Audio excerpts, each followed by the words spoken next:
Hey YouTube, this is Yu-Gi-Oh's Dollar. I got asked to do just a really simple Blackwing go through, just to talk about the strengths of the deck and everything.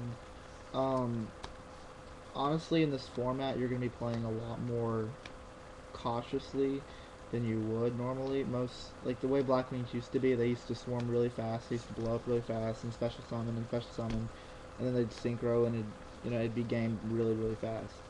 Um, if you're just starting out and you haven't built the deck yet, um, I posted a pretty decent one the other day, but really what you're going to be looking for is always three Shuras, um, three three Boras, definitely. If you're just starting out, I'm only running two because I was running two Thunder Kings in it, plus the Cyber Dragons. But you definitely want to start with three Boras, three Kalutes, uh, two Blizzards. If you're starting out, you can run three.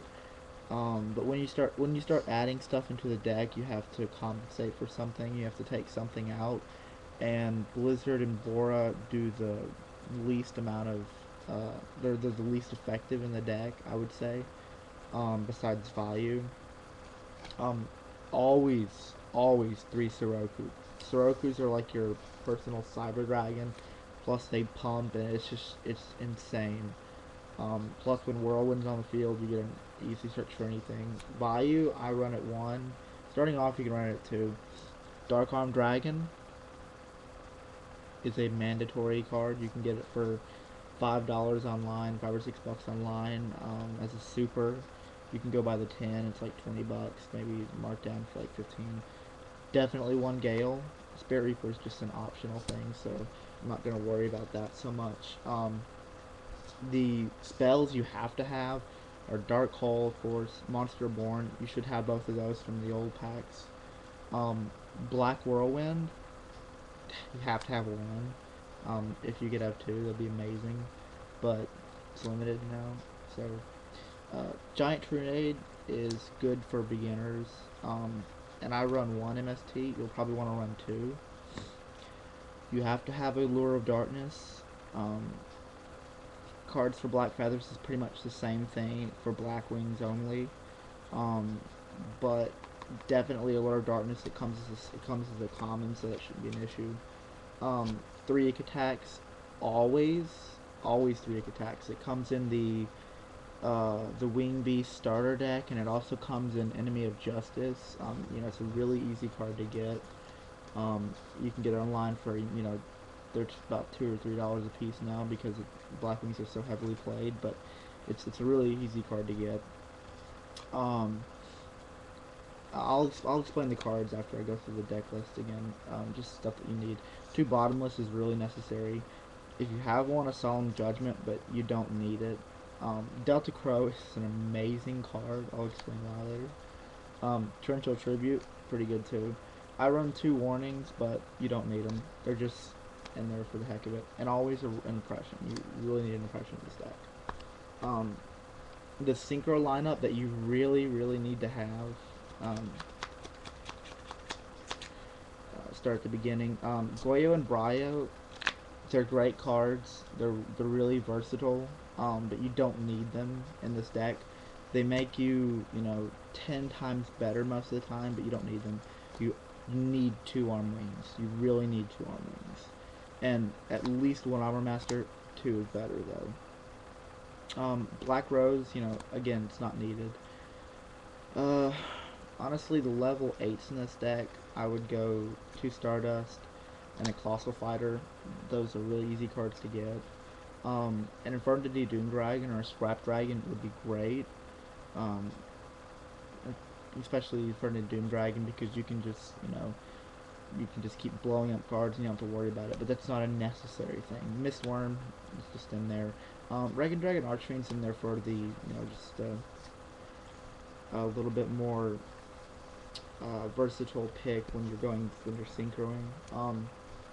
So basically, I'm just gonna run through the deck just randomly. I'm gonna draw 5 cards and show you basically what I would do, and then I'll go through again and show you what the cards are best for. Um, It's an amazing hand. Um, this would be a card for Black Feathers. I mean, it is a card for Black. It would be in Lord of Darkness in your hand, really. Um, and you could go cards for Black Feathers. Since you have a Bora and you really want to start off with a strong monster, you'd remove from play value, and then you get a draw 2, which again is great because now you have 2 bottomless. You can stump your opponent for 2 turns at least. You can ick attack your Bora and then pull him back with Blizzard. So I mean that's just a really common strong Blackwing hand. I'll go through the deck real quick. Um, what Vayu does, Vayu removes himself. When he's in the graveyard, you're going to be ick attacking him, and you're going to be setting him face down so he gets blown up. Or you can special summon him with Shura and Stink for an Android. The way he works is he can't be used as a tuner on the field because of his effect. But when he's in the graveyard, you can remove him and another Blackwing in the grave for for a Blackwing synchro. So you do Soroku and Vayu, that's 6 for Armwing. Or if Armwing's in there, you could go Armwing and him for Armor Master. If Armor Master's in there, you could go him and Armor Master for Silverwind. I don't necessarily run a Silverwind just because I think Silverwind's a little bit too slow to run in a Blackwing deck. That's just my personal opinion. What Soroku does is if you don't have any monsters and they have a monster, you can normal summon him without a tribute. He's basically a Cyber Dragon. Very, very rarely are you going to be tributing another monster for Soroku. You just keep him in your hand for when they destroyed your monsters. So that's why Soroku is really good. Um, Cards for Black Feathers works like a Lord of Darkness again. You remove from play a Blackwing before you draw them, and you draw 2 cards. A Lord of Darkness works. You draw 2 cards, and then you remove from play a Dark Monster. So that's what that's for. Bottomless, of course, removes from play 1500 or higher. Blizzard, Shura, or Bora, you normal summon Blizzard, you get your Shura back, and you sync for level 6, just like that. It's an instant Bryo, it's an instant Goyo, it's an instant Armwing for what, any kind of situation you need. Blizzard he's an instant 6 synchro monster, pretty much because you're always going to have a Shura and a Bora in the graveyard. Trunade, just for sweeping the spells and traps off the field, it's really good for that. Bora is good for that swarming effect. You get your you open up with a hand like this, you go Shura, then special Bora, attack with Shura, then you pop out your Gale, then you attack for 3000 direct. It's just sure. I mean, Bora is really good for special summoning. His piercing damage is okay, but I rarely use it for that. If they have a defense monster and you have Bora and a Shura in your hand, you want to attack it with Shura.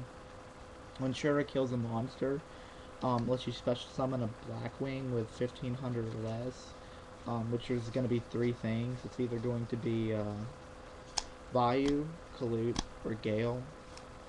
And in any situation, it has to be one of these 3. The reason you would get Vayu is if you were going to sync for 5, like Android or Catastor. The reason you get Kalut is if you didn't have a Vayu or you didn't have a Gale. And the reason you get Gale is because Gale's a beast. He's a tuner. You can go for Armor Master. You can do him with Kalut for Armwing or Goyo or Bryo, whatever you need. And he can half. His effect is he can half the attack and defense of a monster on the side of the field. But when Shura special summons a monster, its effect is negated. That's why you can still sync with Vayu. Gale special summons just like Bora. If you have a Blackwing on the field, you can special summon a Bora and a Gale, or Bora Gale if you wanted to. If you had that in a crazy hand. Kalut is like honest. If your Blackwing is attacked or you attack with it, you can discard Kalut to the graveyard to pump your monster up 1400 attack. Ick attacks, they're really great. They're 2 for 2. Which is really great because if they summon a monster that's really overpowered as a great effect and they attack you with it, you can ick attack your Vayu or even your Kalut, Gale, Bora, Shura, Blizzard, anything you need to blow up their monster and another monster or their monster in the backfield. Or if you're going for a game, you can ick attack your Vayu, blow up their 2 backfields and attack. Um, Warning again is not needed. These are just in there for the extra negation. Seven Tools of the Bandit works really well if you're looking for something like that. Seven Tools is really good. Royal Oppression, learn to play around this. You don't want to have your opponent negating your own special summons. You want to get yours out first and then use Oppression on theirs when they try to counter your attacks. You really don't want to use Oppression like right off the back of the game if they if they just special cyber dragon. You don't want to press it. You really don't. You want to either take the damage or you just want to not worry about it. But you're gonna draw into something top off and attack really strong, and then you can use oppression. Explain Blizzard. Explain you can attack Whirlwind.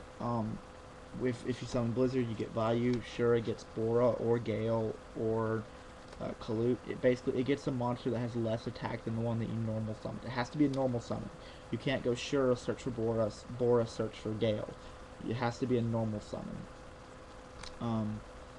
Torrential Tribute, it's really good for when they build up monsters on the start of the field and they keep attacking you. You just wait for another one to pop out and then you pop Torrential. Dark Arm Dragon, you have to have exactly 3 darks in the graveyard to use it. The reason why sometimes it can't be as good is because it can be a dead draw. You can use it for a Lure of Darkness. It's good for certain things like that. Dark Arm Dragon is really good in this deck because you have so much graveyard manipulation with Blizzard and Bayou and Soroku and Monster Born. You're pulling cards out of the graveyard, so you don't really have to worry about having way too many darks in your graveyard. Monster Born speaks for itself. Same thing with Dark Hole. Delta Crow, it's basically a heavy storm for their backfield, just their backfield. If you have a Blackwing in the field, you can activate it. It blows up every single one of their face-down spell traps. So it's really, really good. It doesn't work so much against Necro Valley and Oppression and stuff like that because they can just activate it and then you can't blow it up because it's not face down anymore. Lord Darkness, draw 2, remove a dark. It's really good. MST is just it explains itself. Spirit Reaper is just an option in this deck. Honestly, right now I'm not running Blackwings. I'm running Infernities just because Infernities are treating me really well in this format. I got really mad at them the other day because I lost a Gravekeeper deck, and then sure enough I come back today and I came back Saturday and I just stomped them. It's the way the game works. You have to keep coming at it. You gotta keep pushing as hard as you can. Always know that if you're running a deck and you like that deck, never give up on that deck because that's just the way it is. Sometimes you'll win, sometimes you'll lose, and no matter what, you're gonna have fun because you're gonna meet great people and you're playing a game. It's not about winning all the time. It's about having fun. So yeah, if you have any questions or if you have any comments about the deck, if you think something could be better or you're wondering about how something works, I've tried this deck out with many different cards. I've tried it out with I've tried Light Wings before. I've tried Chaos Wings. I've tried just crazy stuff. So if you have any ideas about the deck or you want to know if something works, just shoot me up and I'll help you out, man.